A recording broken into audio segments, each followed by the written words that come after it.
Hi, I'm Q102's Brian Douglas. Today from the studios of Broadway.com in New York City.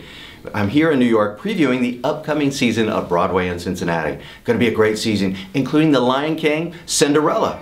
Today we're going to talk to a guy that is basically, he does the book. And if you don't know what that is, we're going to explain that with Douglas Carter Beane. He has written the book for Cinderella. Again, Broadway in Cincinnati is going to be a great season.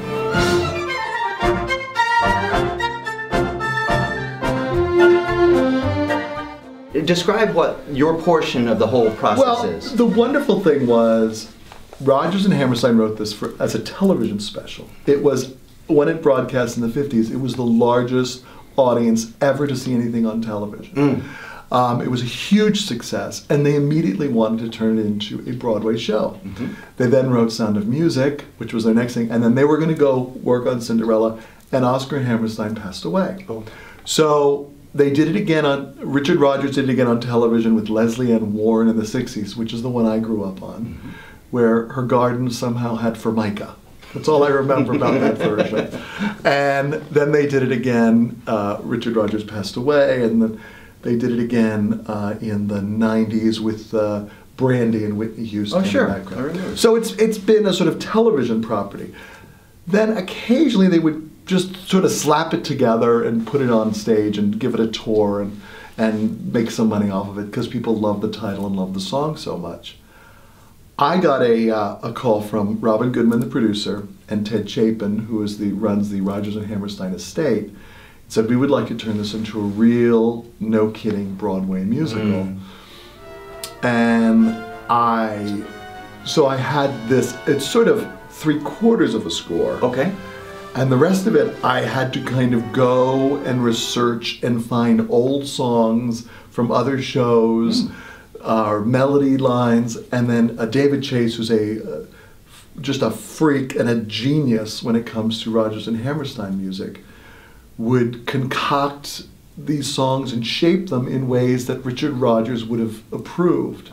So it became a full score then when we opened in New York, and I gave it a second act, which was relatively easily done because I started going to original versions of Cinderella. There's different versions. There's a version by Poirot, who's a French writer, which is the one that Rodgers and Hammerstein based it on and the one that Disney based it on.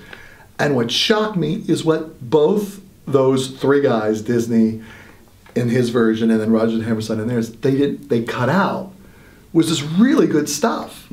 Like, for example, one of the stepsisters became a friend to Cinderella. Right.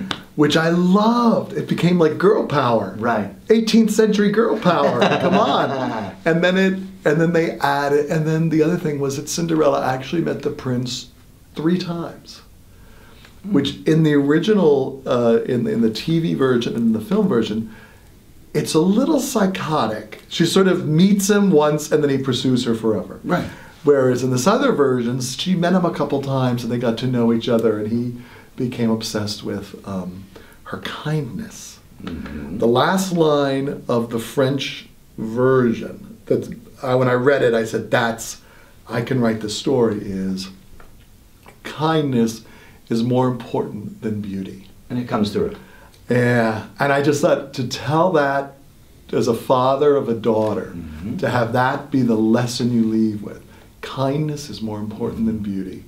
I thought, now that's in this, with all the crazy that's going on in our world right now, to say no, it's kindness is the thing that's important. Absolutely. That's worth hard work.